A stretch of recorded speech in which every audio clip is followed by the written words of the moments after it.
My name is Claire Monroe, and I was born 6 minutes before my twin sister, Lena.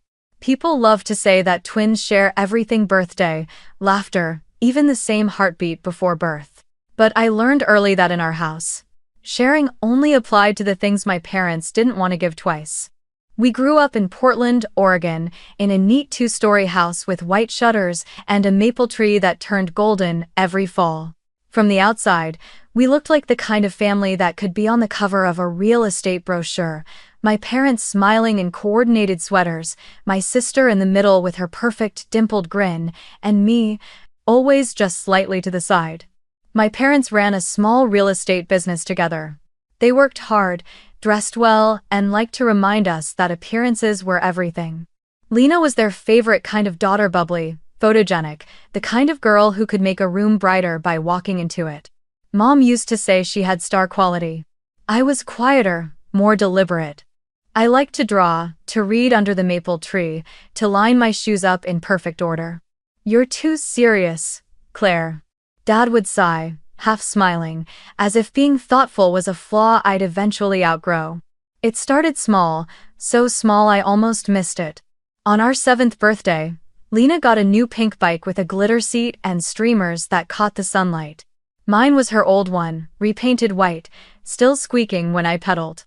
"It's still good," Mom said as she handed it to me, her tone cheerful but final. I told myself it didn't matter, that we'd ride together anyway. But even then, I could feel something settle in me, a quiet understanding that love in our house had a hierarchy. The following year, we took a family photo for the Christmas card. Lena wore the red dress from Macy's, and Mom asked me to wear something neutral, to balance the shot. I remember standing beside them, my gray sweater blending into the background, watching Mom tilt Lena's chin toward the light. "Perfect," she said, snapping picture after picture. Later that night, I overheard her telling Dad, "Lena just photographs better. Claire's a bit serious." He chuckled. It was meant as nothing, but it carved something deep inside me. At school, teachers always mixed us up until they learned the difference. Lena, the performer; Claire, the thinker. It was said kindly, but I started to notice how kindness could also sting when it divided instead of joined. Mom signed Lena up for dance lessons and beauty pageants. I asked once to join an art class. She said, "Maybe later, honey. Those paints are expensive." The truth was, the money always appeared for Lena's dresses, makeup, and trophies. By middle school, the pattern was so established it felt like family law. On birthdays, Lena's presents arrived in glossy boxes wrapped with ribbons. Mine came with the phrase, "You can use hers after." When I got straight A's, Mom said, "That's great, but don't forget to cheer for your sister's recital." I learned to nod, to clap at the right moments, to swallow the ache before it turned into tears. I wrote about it in a small notebook I kept under my bed, the one place no one ever looked. Those pages became my quiet witnesses, filled with words I couldn't say out loud. I wish someone would see me first. Looking back now, I don't think my parents meant to be cruel. They simply mistook Lena's sparkle for value and my silence for strength. "You're tougher," Mom used to tell me when she skipped my turn for praise. "You don't need it like she does." I believed her for a long time. But toughness, I would later realize, was just another word for being left out. When I think of those early years, I don't remember loud arguments or open wounds. What I remember are the small, invisible cuts: a gift reused, a photo cropped, a compliment redirected. Each one tiny and forgettable on its own, yet together they built a quiet wall between me and them. I was loved, yes, but conditionally loved when I didn't take up space, when I made things easy. And even as a child, I could sense it. In our house, affection was not a birthright. It was a prize to be earned, and I had already fallen behind. By the time we turned 12, the differences between Lena and me had grown visible to everyone but our parents. She was the kind of girl who drew attention without trying: cheer squad, student council, school musicals. I was the girl who stayed late in the library, organizing my notes by color, preparing for exams weeks in advance. At Jefferson Middle School, Lena's laughter echoed through the halls. Mine echoed back from the pages of books. Teachers adored her energy. They said she brought life to the classroom. I brought test scores. One afternoon, our English teacher pinned Lena's poem on the board with a gold star. Mine, which won a district contest, was placed in a folder on the side table. "You both did great," she said kindly, but I saw where the eyes of the class went toward the sparkle, not the substance. At home, the pattern continued as though written into our DNA. Lena's room was a kaleidoscope of trophies, makeup mirrors, and glossy posters. Mine was plain white walls, a wooden desk, a lamp with a flickering bulb. Sometimes, when I passed by her room, I'd hear music and laughter.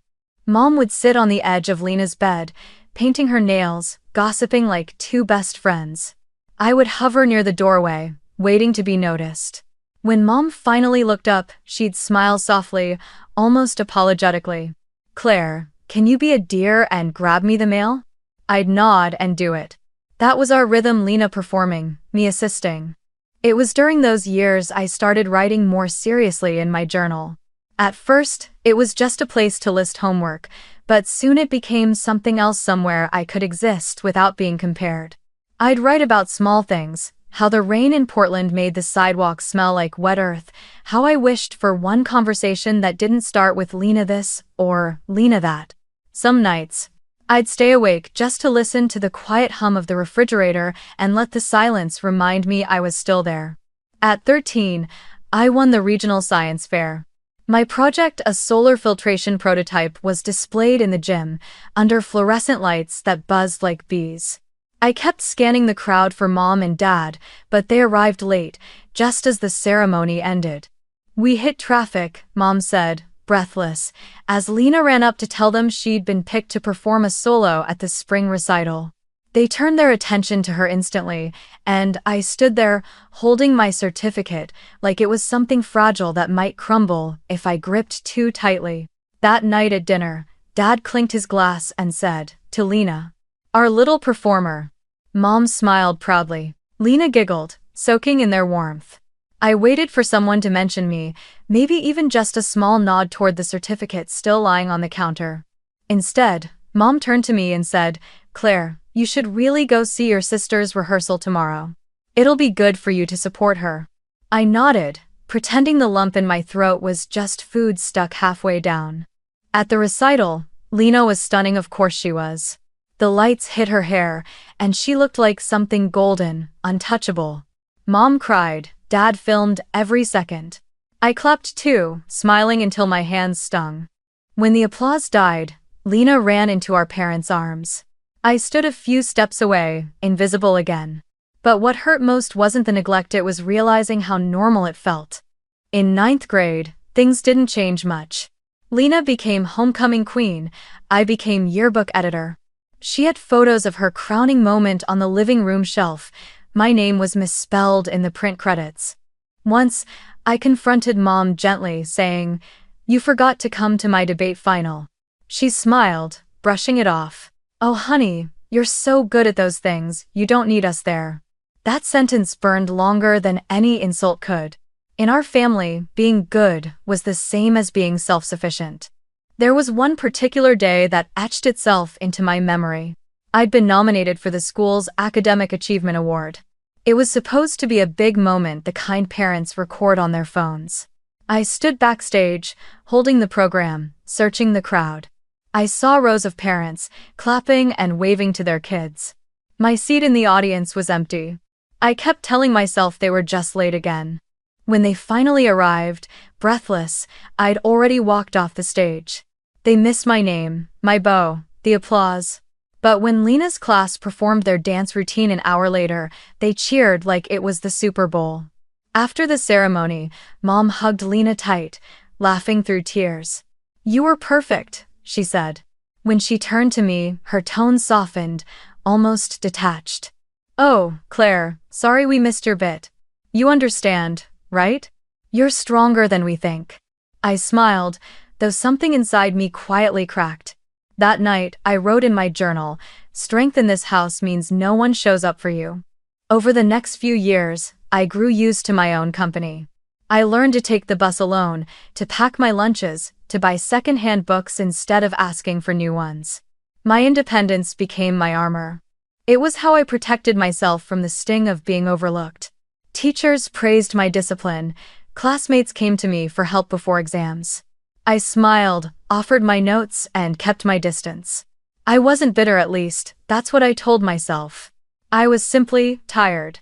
Sometimes Lena would sense it and try to bridge the gap.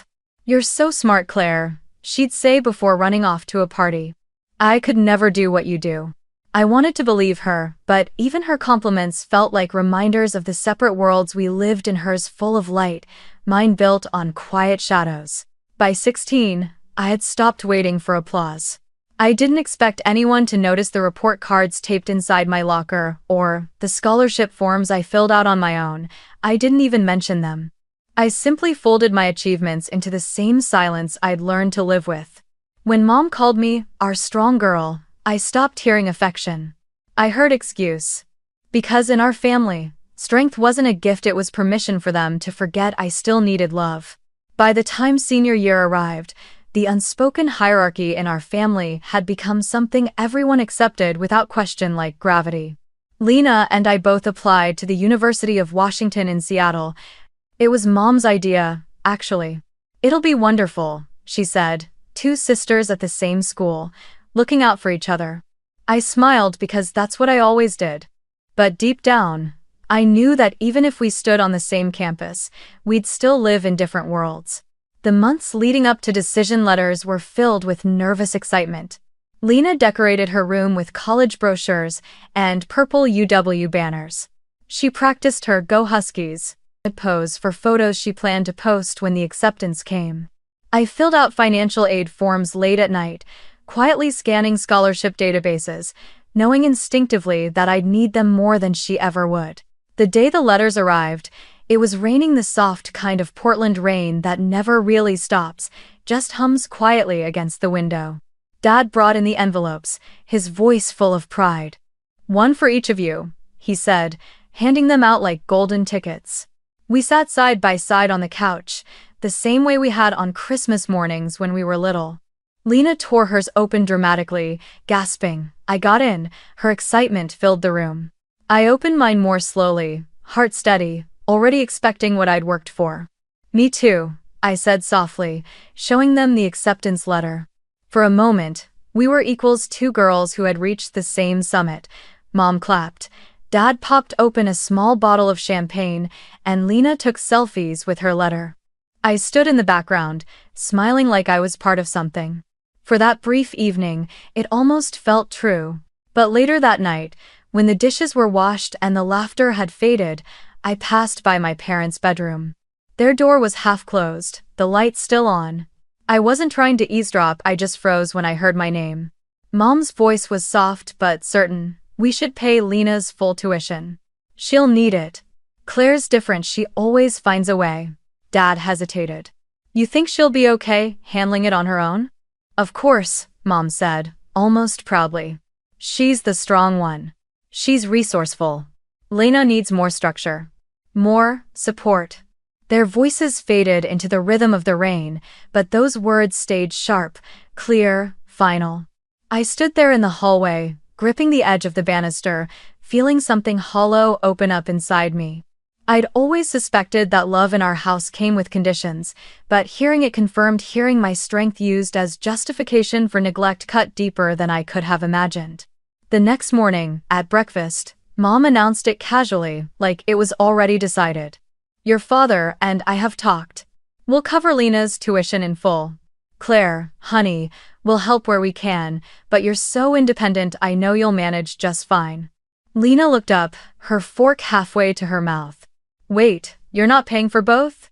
Dad chuckled. "Your sister's the clever one. She'll get scholarships. Right, Claire?" I stared at my plate. There was a lump in my throat, but no tears came. "Right," I said. That one word felt heavier than anything I'd ever spoken. That afternoon, I walked home from school under a sky that looked like wet concrete. The wind smelled like pine and cold metal. I thought about all the times I'd been told I was the strong one. How that phrase had followed me through childhood, like a shadow sounding like praise, but feeling like abandonment. I realized then that strength had never been my choice, it had been their excuse.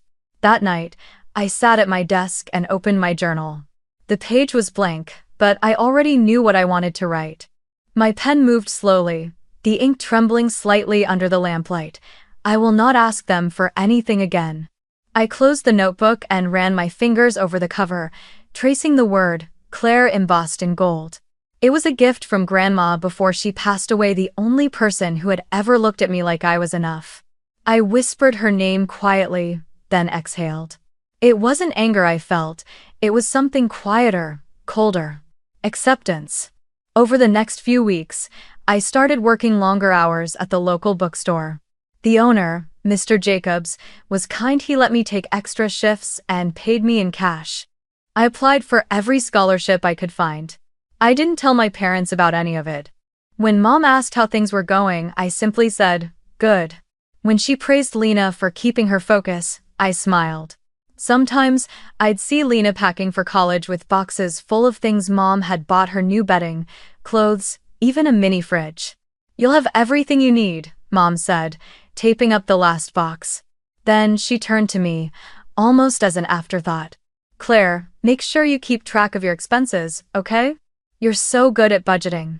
I nodded, biting back the urge to say something, anything. But words felt pointless.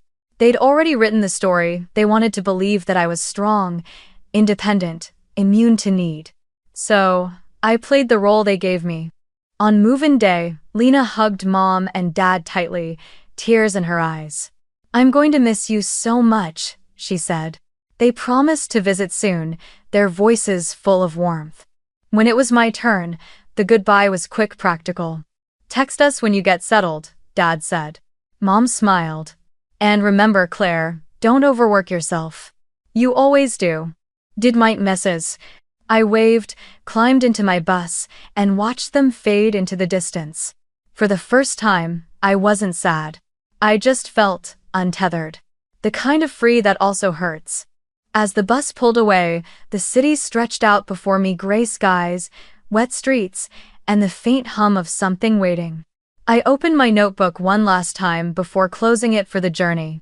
Under the sentence from that night, I added one more line: from now on, my life belongs only to me. The first fall in Seattle smelled like rain and coffee.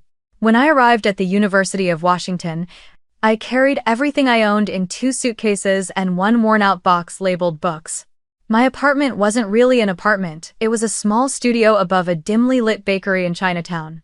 The rent was cheap, the walls were thin, and the ceiling fan clicked every few seconds like a heartbeat that couldn't rest. But it was mine. For the first time, every bill, every meal, every hour of sleep or lack of it was my responsibility. Meanwhile, Lena moved into one of the new on-campus dorms, the kind with marble countertops and floor-to-ceiling windows overlooking the city skyline. Mom had helped her decorate it in shades of blush and gold.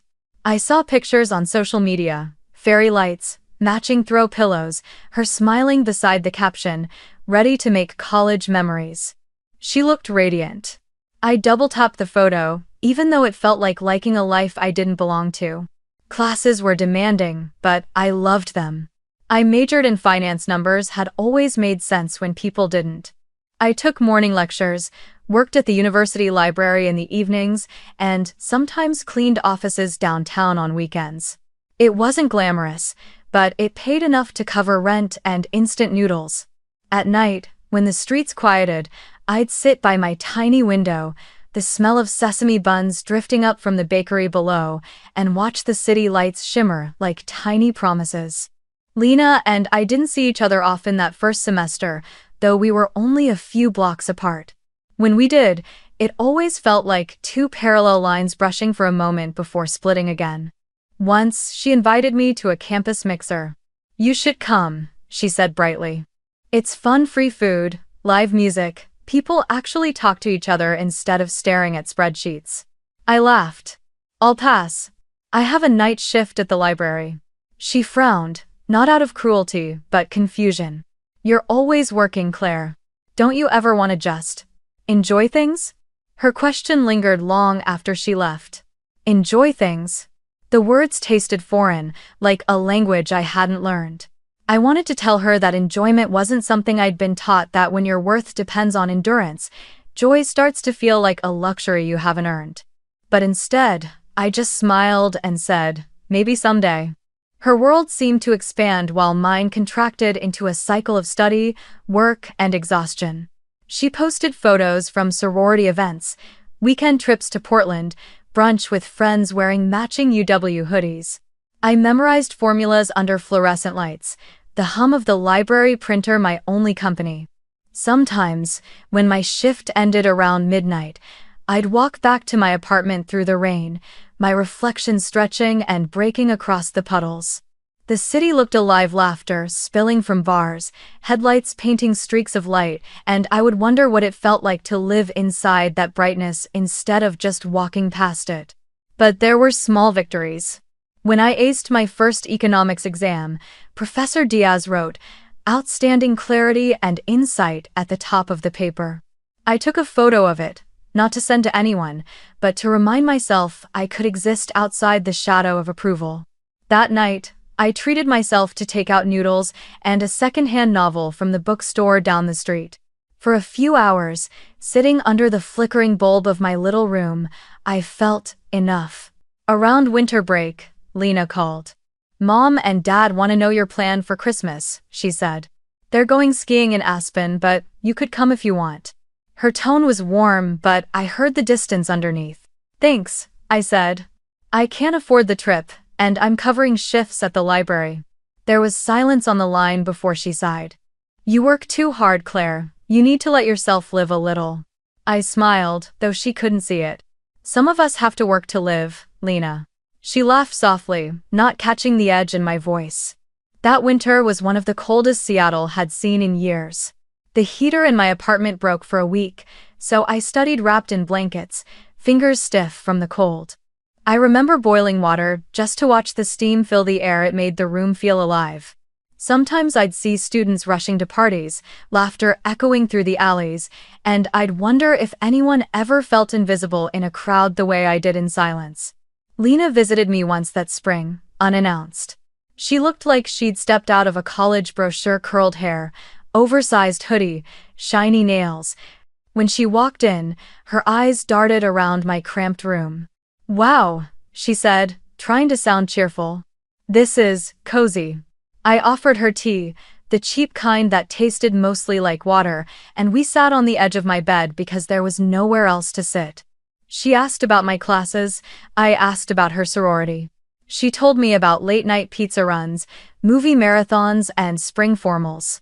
Then she looked at me and said, "You should really know how to have fun, Claire.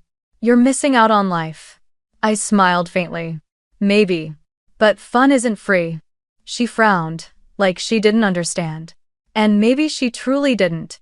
After she left, I sat by the window again, the city lights flickering below like scattered stars. I thought about what she said, "You're missing out on life." Maybe she was right. But as I looked down at my open textbook and the stack of scholarship applications beside it, I realized something she couldn't see. This life, however small, was mine. Every choice, every sacrifice, every late-night cup of coffee was proof that I wasn't just surviving, I was building something. Lena's world sparkled with borrowed light. Mine was dim, but it was honest.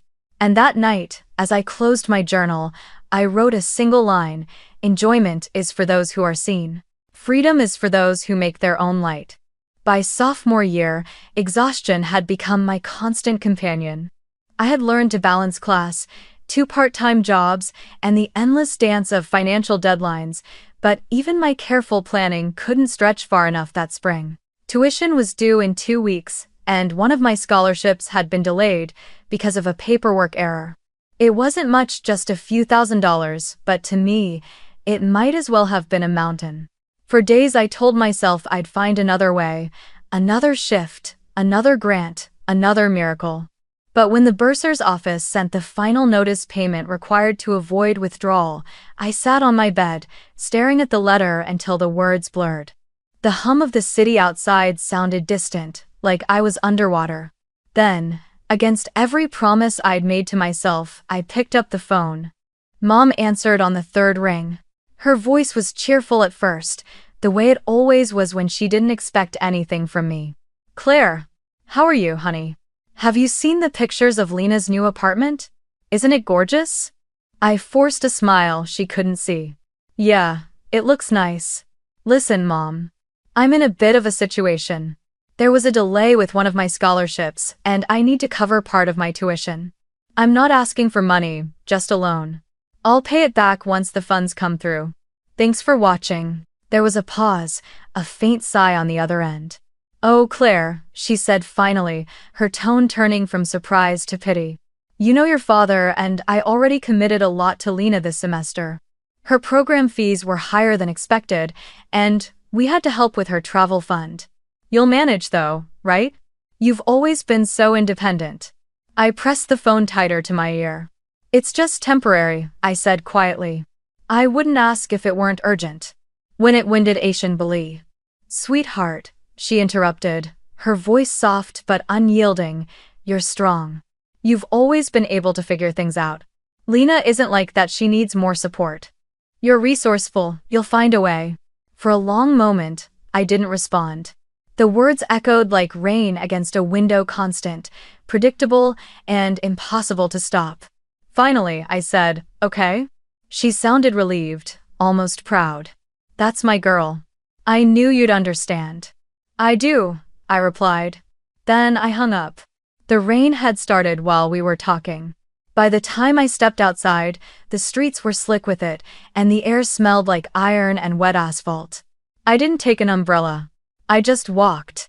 Past the neon lights of late-night diners, past the bus stop where students huddled under awnings, laughing and scrolling through their phones. My hair clung to my face, my clothes heavy with water, but I felt strangely calm.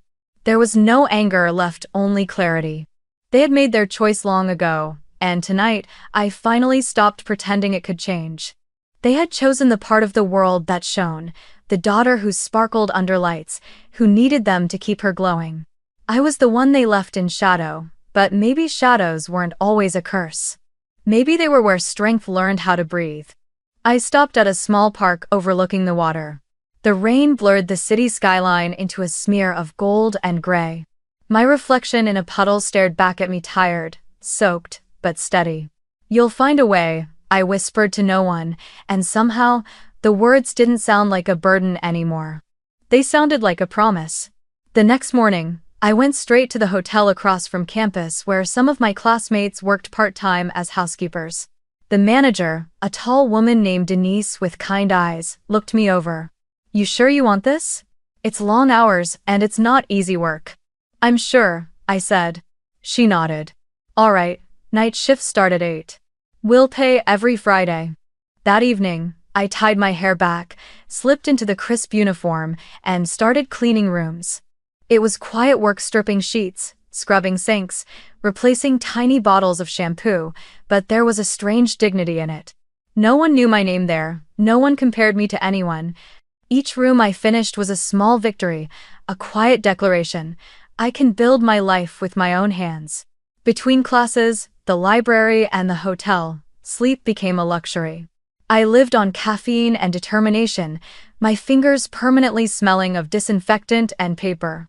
Some nights, when I walked home past midnight, the streets empty except for the distant hum of traffic, I would look up at the dark sky and feel something close to peace.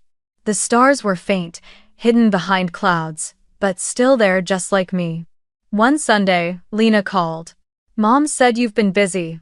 How's school? Fine, I said, folding linens between shifts. Are you coming home for spring break? Can't. Work. She hesitated. You work too much, Claire. You'll burn out. I smiled faintly. Maybe, but at least it's my fire. She laughed softly, not understanding what I meant. You're weird, she said fondly. After we hung up, I stood for a moment in the hallway, the sound of vacuums humming in the distance. I wasn't sure when it had happened, but somewhere between being the overlooked child and the self-sufficient student, I had stopped needing their permission to exist. By the end of that semester, I managed to pay off my tuition in full, No loans, no help, no debts, except the ones I owed myself. I kept the receipt pinned above my desk, right next to a quote I had written months earlier. They chose the light. I'll learn to see in the dark. It wasn't resentment that drove me anymore. It was resolve. The kind that doesn't shout or demand recognition, but simply keeps walking one rain-soaked step at a time. By junior year, the exhaustion that once defined me had turned into something sharper discipline. I had learned to live with very little sleep, little time, little approval. But I had also learned that when the world gives you silence, you can choose to fill it with effort. My GPA was nearly perfect. Every paper, every exam, every group project carried my quiet determination like fingerprints pressed into the pages. That fall, I took a course in advanced financial modeling taught by Professor Patrick Myers, a name that carried a mix of fear and admiration across the business school. He was one of those professors who never raised his voice but commanded the entire room. Former Wall Street analyst, turned academic, known for being precise and relentlessly fair. The first week, he gave us a problem set that half the class couldn't solve. I stayed up 2 nights in a row, my hands shaking from too much coffee, until I found the flaw in the dataset. When he handed back the papers, most were covered in red marks. Mine wasn't. Just one comment written neatly in the corner: "You saw what others missed. Don't lose that." It was a simple sentence, but I stared at it for a long time. No one had ever told me something like that before, not without an asterisk, not with quiet pride instead of surprise. It felt seen. A week later, after class, Professor Myers asked me to stay behind. "You're working 3 jobs, aren't you?" he said, matter-of-factly, looking over his glasses. I froze, unsure how he knew. "Your attendance record," he continued, "your assignments always turned in early, your eyes tired. I've taught long enough to recognize the kind of student who's building a life from the ground up." I nodded, unsure what to say. "Yes, sir. I work nights at the hotel and the library." He studied me for a moment. "Do you ever sleep?" "Sometimes," I said with a small laugh. He smiled faintly, the kind of smile that didn't pity but respected. "I'm looking for a teaching assistant for next semester. Someone detail-oriented, reliable, and most importantly hungry to learn. Are you interested?" For a second I thought I'd misheard him. Me? A TA? That role usually went to students with family connections or quiet confidence, neither of which I had. "Yes," I said finally. "I'm interested." "Good," he said, gathering his papers. "Meet me in my office Monday at 8 a.m. sharp. Bring coffee, I like mine black." That job changed everything. Working with Professor Myers pulled me into a different world, a world where effort was currency, not a consolation prize.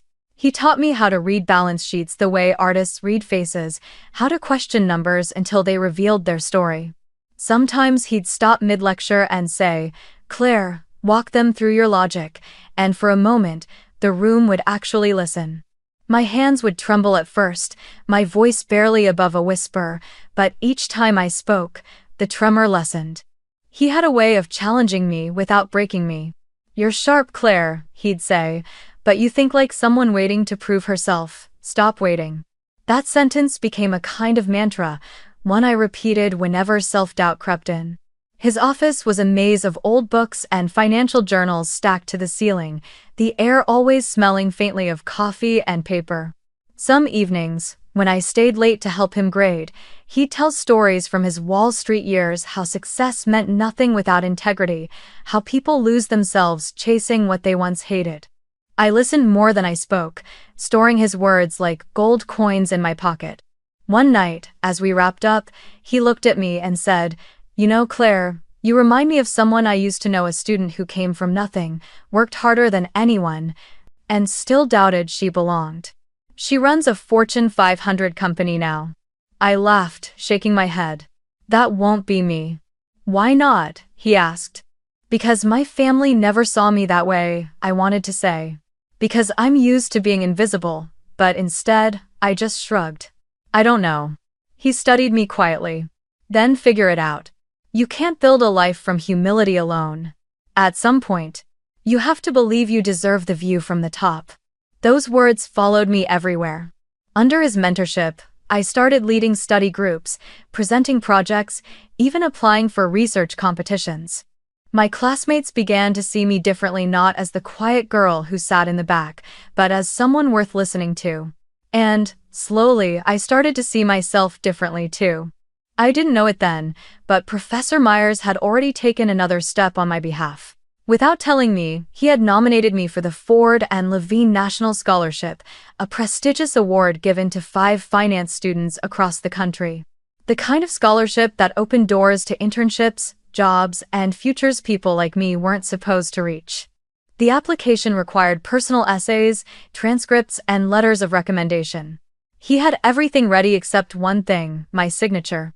One afternoon, he handed me a sealed envelope. "Read this," he said. Inside was the application. My name printed neatly at the top, his recommendation attached. "You applied for me?"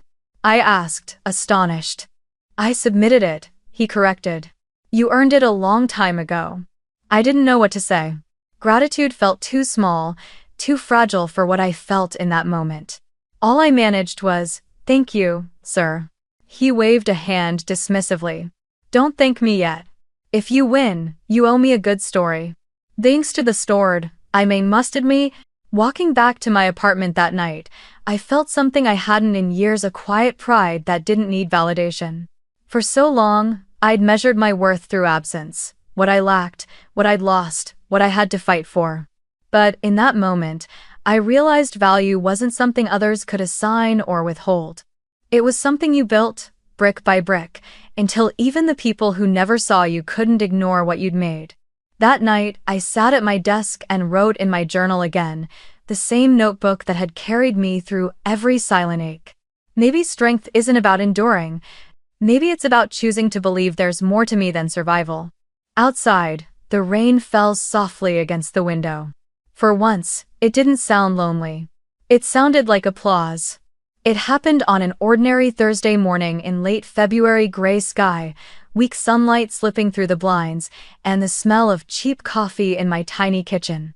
I was halfway through grading papers for Professor Myers when my email pinged. Normally, I ignored notifications while working, but something about the subject line made me freeze. It read, "Congratulations, Ford and Levine National Scholarship recipient. It's wrong comment too hard." For a second, I just stared at the screen, rereading the words as if they might vanish if I blinked too hard. Then I clicked. "Dear Miss Claire Monroe," it began, "we are pleased to inform you that you have been selected as one of 5 recipients nationwide for the Ford and Levine Financial Excellence Award." My hands trembled slightly. The letter went on to describe the benefits: full coverage for tuition, living stipend, mentorship from financial leaders in New York, but I barely absorbed the details. All I could think was how strange it felt to be seen, truly seen, by people who didn't even know me. I didn't scream, didn't cry, didn't even call anyone. I just sat back, exhaled, and smiled. A small, quiet smile that belonged entirely to me. After years of being the invisible twin, I had finally achieved something that no one could overlook, yet no one would hear about it either. And that was fine. For the first time, the silence didn't feel like punishment, it felt like peace. That afternoon, as if on cue, my phone buzzed. It was Mom. "Claire, you won't believe this," she said, her voice bubbling with excitement. "Your sister just got selected for the Paris exchange program. Isn't that incredible?" I looked at the emails still open on my laptop. "That's great, Mom," I said softly. "She must be thrilled." "Oh, she is," Mom continued. "It's such a wonderful opportunity for her, so international, so cultured. You know how much she loves Europe." "I know," I said, keeping my voice steady. There was a pause, the kind that often slipped between us now. Then she added, "I'm glad you're doing okay up there in Seattle too. You always manage somehow." This time back, that familiar phrase, "you always manage," it had followed me through every stage of my life like a shadow disguised as a compliment. "I'm doing fine, Mom," I replied. "Don't worry." She laughed lightly. "I never do." When we hung up, I leaned back in my chair, staring at the laptop screen again. 2 daughters, Two announcements, one celebrated, one forgotten, and yet, somehow I didn't feel forgotten anymore. That evening, I printed the scholarship letter, trimmed the edges neatly, and pinned it above my desk. The paper glowed softly under the lamplight. I didn't take a photo. I didn't post it anywhere. I just sat there, watching it flutter gently in the draft from the open window. Later, I opened my journal, the same one that held years of entries filled with longing, frustration, and invisible tears. On a fresh page, I wrote, "No one needs to know for it to be real. No one needs to see for it to have value. My worth doesn't live in their applause." For the rest of the semester, life moved quietly forward. I balanced research with my TA work, kept up with my classes, and helped Professor Myers prepare for his upcoming publication. Occasionally, he'd glance at me over his glasses with a knowing smile and say, "So, any interesting emails lately?" I'd just smile back. "A few." He never pressed. That was the thing about him, he seemed to understand that sometimes the victory itself was enough. Meanwhile, Lena's photos from Paris filled social media. She looked stunning, draped in scarves, smiling beneath the Eiffel Tower, surrounded by classmates. Mom commented on every post with hearts and exclamation points. Dad shared them on Facebook, writing captions like, "So proud of our girl living her dream." It's certain things. I scrolled through them one night while eating instant ramen at my desk, the scholarship letter still pinned in front of me. There was no jealousy, not anymore. Just an odd sense of calm. We were both living different stories, and for once, I was okay being the one whose story wasn't being told. In April, the university held an awards dinner for graduating seniors. Professor Myers insisted I attend. "No excuses," he said. "You've earned the right to stand in that room. Thanks for watching." It was held at a downtown hotel ballroom, all chandeliers and polished silverware. I borrowed a simple black dress from a friend and pulled my hair into a low bun. When my name was announced recipient of the Ford and Levine National Scholarship, Miss Claire Monroe, the applause sounded distant, almost dreamlike. I walked across the stage, accepted the plaque, and smiled for the camera. Somewhere deep inside, a younger version of me, the one who used to stand outside the frame of every family photo, finally stepped into the light. Afterward, as the crowd mingled, I stood near a window overlooking the city. The skyline shimmered like liquid glass, and I could see my reflection faintly in the pane. I thought of the girl who once walked home in the rain, whispering to herself that she would learn to see in the dark. She had done it. When I got home, I took the plaque out of its box and placed it beside the letter on the wall. Not as proof, but as reminder. Then I wrote one more line in my journal before bed. Some lights are quiet. They don't need an audience, they just need space to shine. And for the first time, I realized I had finally given myself that space. Graduation day arrived wrapped in sunlight and nervous energy. The quad at the University of Washington looked like a watercolor painting: green lawns, white tents, the distant shimmer of Lake Union. Students in purple gowns filled the air with laughter, selfies, and the metallic scent of excitement. I sat among them, my cap balanced neatly on my head, my tassel pinned to the right. Around me, families waved signs, shouted names, blew kisses. I had told myself I didn't care if my parents showed up. I had built a life without their applause. But when I spotted them walking across the lawn, Dad in a press suit, Mom in her pearl necklace, and Lena trailing behind with a camera around her neck, my breath caught anyway. They looked proud, almost theatrical, as if stepping into a scene they had rehearsed for years. "Claire," Mom called, waving. "You look beautiful." I smiled politely and waved back. I wondered if she noticed how her voice sounded a little too loud, as if trying to make up for all the silences that came before. Lena hugged me first, the tassel on her hat brushing against my cheek. "I can't believe we're done," she said, laughing. Her joy was real, unburdened. "Paris feels like a dream now." "It suits you," I said, and I meant it. The ceremony began soon after. Rows of chairs faced the stage, the massive screen broadcasting every moment. The dean spoke about resilience, about dreams, about perseverance through the pandemic years. I listened, the words drifting over me like distant waves. I'd lived them already. I didn't need to be reminded. When the names started being called, applause rolled across the crowd in waves. The camera operators panned through the students as each walked across the stage to shake hands with the faculty. I clapped for Lena when her name was read, Lena Monroe, Bachelor of Arts in Communications, with honors. Mom and Dad stood, clapping wildly, her camera flashing, Dad shouting, "That's my girl." I stayed seated, smiling. And then, a few minutes later, the announcer's voice echoed through the speakers. Next, we honor a recipient of the Ford and Levine National Scholarship, one of only 5 students nationwide to receive this distinction. There was a pause. The audience quieted. This year's award goes to Claire Monroe, Bachelor of Science in Finance, who has self-funded her education through 3 part-time jobs while maintaining a perfect academic record. The crowd erupted into applause.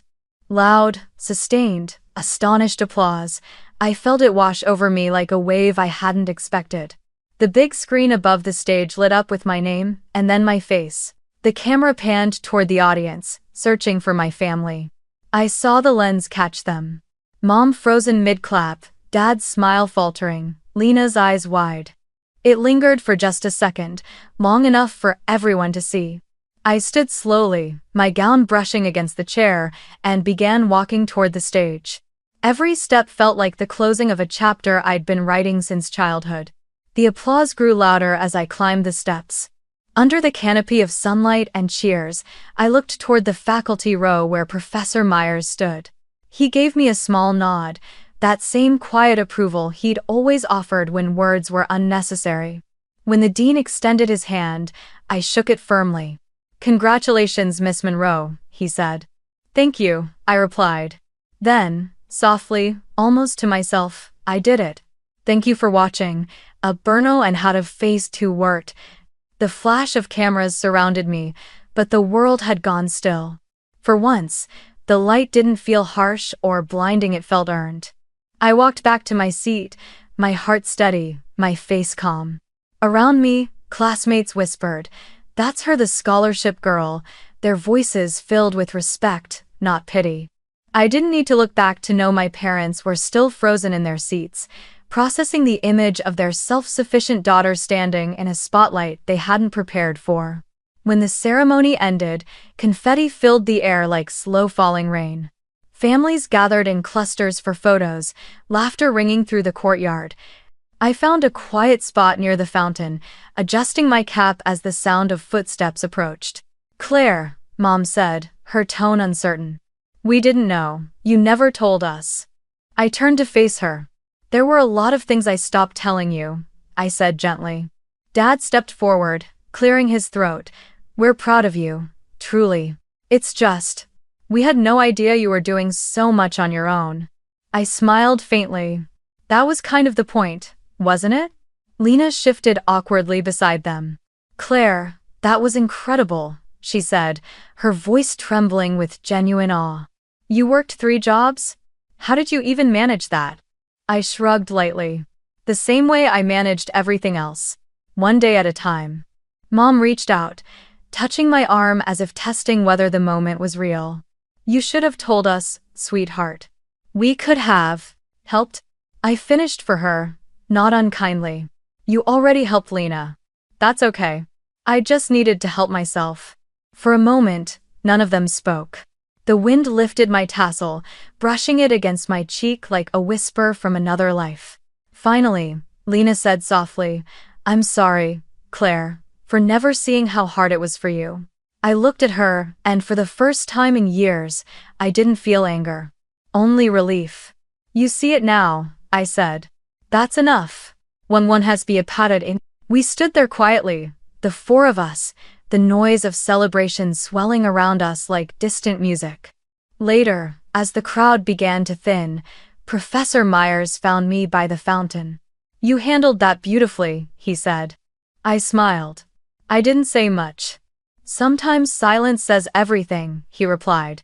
Then, with a twinkle in his eye, "Now go enjoy the rest of your day, Miss Monroe. You've earned the view. It's not waiting." When I finally walked away from the campus, the sun was beginning to set, painting the city gold. I carried my cap in one hand, the other brushing against the folded program tucked into my gown pocket. On its back page was the printed line I couldn't stop rereading. Ford and Levine National Scholars, recognized for perseverance and integrity. The words felt like a quiet benediction. That night, back in my apartment, I hung the gown carefully by the door and placed the program beside my scholarship letter on the wall. I lit a single candle on the windowsill, its flame reflecting softly against the glass. For years, I had chased light that never turned toward me.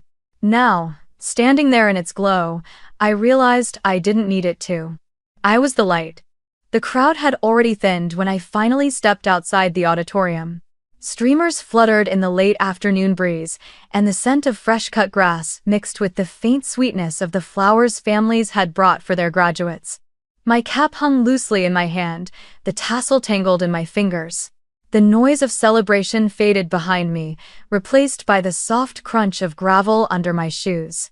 I found my parents and Lena waiting near the fountain, the same one where we'd taken photos 4 years earlier during orientation. Back then, Mom had stood proudly between us, arms around each of our shoulders, smiling like we were two halves of the same dream. Now, that same fountain seemed to divide us instead of connect us. Mom was the first to speak. "We didn't know it was this big," she said, her voice trembling slightly. "The scholarship, the work, everything. Claire, you should have told us." I looked at her, not unkindly. "If you had known," I asked quietly, "would you have come today?" Her lips parted, but no words came out. The silence stretched between us like a confession. Dad stepped in, trying to soften the moment. "Claire, that's not fair. We always thought you were doing fine on your own. You've always been strong, stronger than anyone we know." I met his eyes. "I'm strong because I had to be," I said evenly. "But strength isn't the same as not needing love. It just means I learned how to live without it." He flinched slightly, the truth landing heavier than I intended. "We never meant to make you feel alone," he said. "We just thought you didn't need as much as Lena did." "That's exactly what I mean," I replied softly. "You thought I didn't need. That's how you justified it. But needing less doesn't mean needing nothing." Mom's eyes glistened, the first hint of tears I'd ever seen in a conversation like this. "We were proud of you," she whispered. "We just didn't say it enough." I smiled faintly, though my throat felt tight. "You didn't have to say it. But maybe you could have shown it." Lena had been quiet the whole time, her camera dangling uselessly from her wrist. Now she spoke, her voice shaking. "Claire, I didn't know how much you were doing on your own. I didn't want to see it. It was easier not to." I turned to her, studying the familiar face that mirrored mine. "You didn't want to see it because it would have made you question what you were given," I said. "And maybe that's human. We all protect the story that makes us feel safe." She nodded, tears slipping down her cheeks. "I'm sorry. For all the times I didn't notice, for thinking love was something that had to be earned with attention. You deserved it too." Her voice broke on the last word, and something inside me softened. "It's okay," I said gently. "You know now.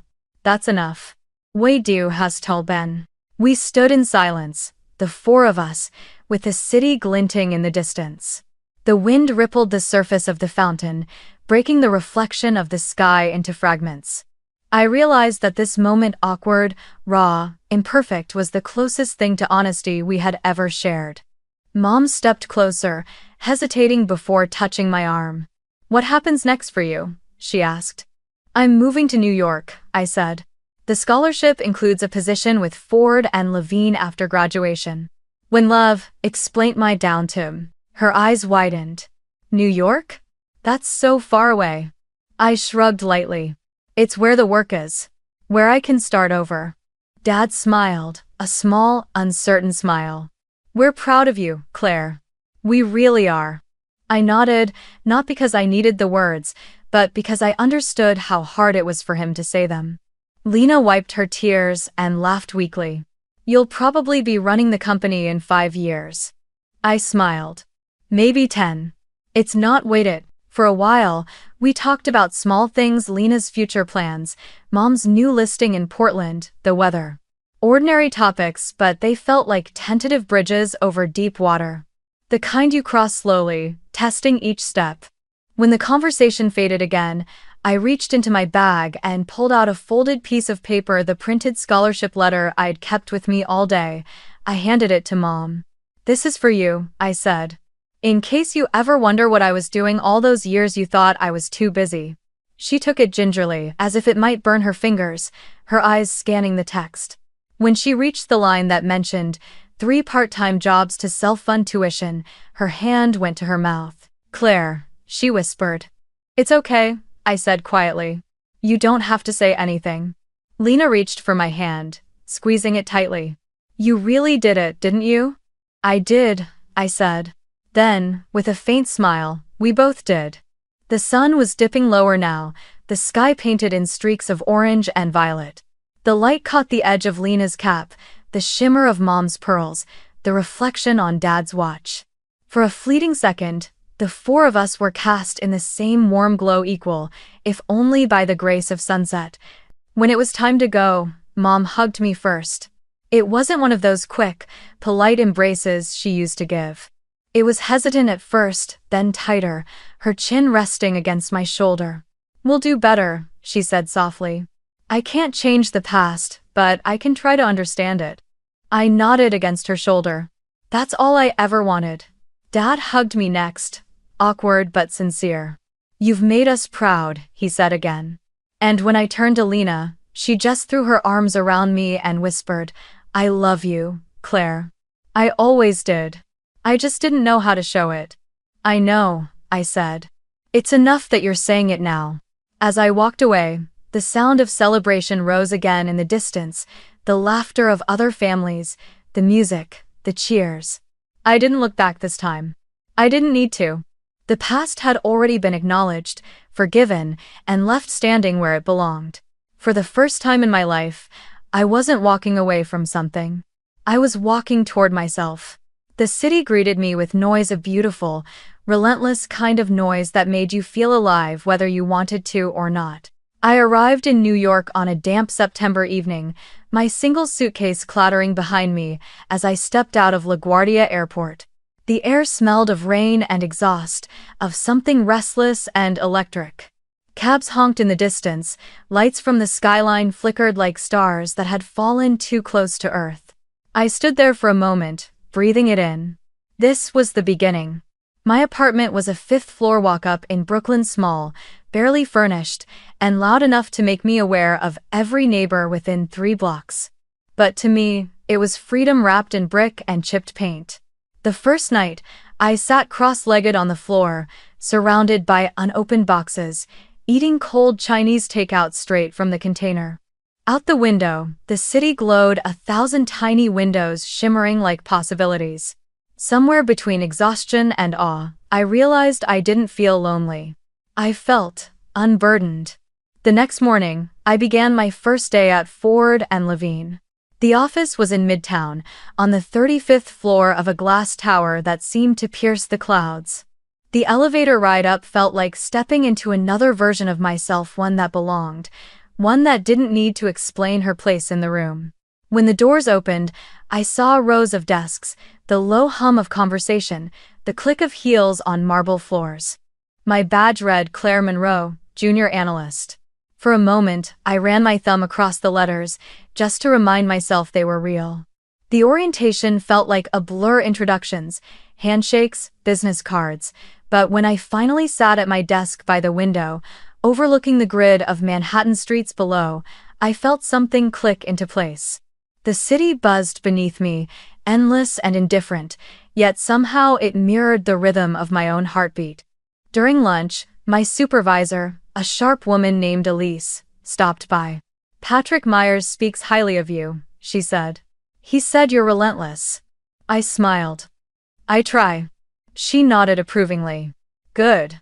In this city, relentless is the minimum requirement." That night, after work, I walked through Times Square just to see it once. The lights were overwhelming: advertisements, billboards, people moving in every direction, but instead of feeling small, I felt powerful. For the first time, the brightness didn't belong to someone else. It didn't blind me or demand anything from me. It just existed, and so did I. A few days later, I received a text from Mom. It was short, carefully worded. "We're so proud of you, Claire. You've worked so hard for this." I read it twice before replying. Me. Thank you. I'm busy, but I appreciate it. It wasn't cold, just factual. A truth between two people who were still learning how to speak without old wounds echoing between them. In quieter moments, I'd catch myself thinking about Portland, the maple tree that turned gold every fall, the smell of wet sidewalks, the house where I once stood slightly outside every family photo. The memories didn't hurt the same way anymore. They felt like museum exhibits behind glass, still visible, but no longer reachable. I had stopped needing them to make sense. On weekends, I explored the city with the curiosity of someone seeing color for the first time. I'd walk through Central Park at sunrise, stop at small coffee shops tucked between high-rises, lose myself in the noise of street musicians on Fifth Avenue. I bought secondhand books from a shop near Union Square and filled my apartment with them until the walls felt like they could breathe. Sometimes, late at night, I'd stand by the window of my apartment, looking across the skyline at the lights burning in office towers that never seemed to sleep. Each one represented someone's ambition, someone's fight. I touched the glass, watching my own reflection blend with the city's glow. "Now I know," I whispered. "The light was never theirs to give. It was mine all along." One evening in early winter, I received a letter at work addressed in familiar handwriting, Professor Myers. Inside was a single line written in his neat script. "The world doesn't reward silence, Claire. Keep speaking with your work." Tucked behind it was a small bronze pin engraved with the words "Integrity and Grit, Ford and Levine Scholars, Class of 2024. I pinned it to my desk partition. Every time I felt unsure, I'd glance at it and remember the promise I made years ago that I would build my life with my own hands. By December, I had settled into the rhythm of the city. The loneliness that once shadowed me in Seattle felt different here, not hollow, but vast, full of potential. I even started painting again, something I hadn't done since childhood. My first canvas was of the skyline at dusk, the glass towers melting into amber light, each one glowing like a heartbeat. One night, after finishing a project deadline that had kept me in the office past midnight, I rode the elevator down alone. The city outside was drenched in rain, the streets reflecting the golden light of the buildings. I paused at the lobby window and saw my own reflection superimposed over the skyline, not the quiet, uncertain girl from Portland, but a woman who had built her own world from silence. I smiled to myself and stepped out into the rain, without opening my umbrella. The cold drops felt like applause from the sky.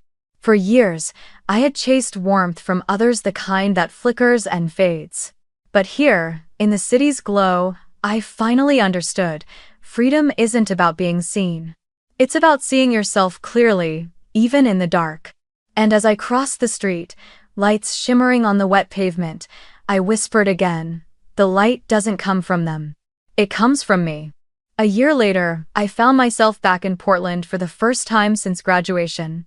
The plane descended through a blanket of gray clouds, the city below glistening from recent rain. Even from the sky, it looked softer than I remembered, smaller, quieter, like a photograph left too long in the sun. When I stepped outside the terminal, the air was damp and familiar, carrying that distinct scent of pine and nostalgia. It was strange how memory could cling to a place like mist, no matter how far you ran. Mom had texted that morning, "Dinner at 7, just family." No exclamation points, no emojis. It felt intentional. I drove the rental car through the old neighborhoods, past the park where Lena and I used to race our bikes, past the house with the red shutters where we'd take Christmas photos every year. Everything was the same, and not the same. Paint faded, trees taller, the streetlights still flickering before they turned on. I parked in front of the house and sat for a minute before going in, watching the warm light spill through the curtains. When I walked inside, the smell of roasted chicken and rosemary filled the air. Mom was in the kitchen, wearing the same apron she'd had since I was 12, the fabric faded but still intact. Dad stood by the counter, carving meat with quiet focus. Lena was setting the table, humming softly to herself. For a moment, no one spoke. Then Mom turned, her eyes widening slightly as if she still couldn't believe I was there. "Claire," she said softly, drying her hands. "You look, well, there is tender 85. I said. And I meant it." Dinner was quiet at first. The clinking of silverware filled the silence that words didn't dare cross. We talked about small things: the weather, work, a new neighbor who'd painted their house bright blue. The conversation tiptoed around the past, careful not to wake it. Halfway through the meal, Mom set down her fork. "There's something I need to say," she began, her voice trembling just slightly. "We were wrong, Claire. About a lot of things. You didn't deserve to feel like you had to earn our love. You've always been worthy. We just didn't see it soon enough." I looked at her for a long moment.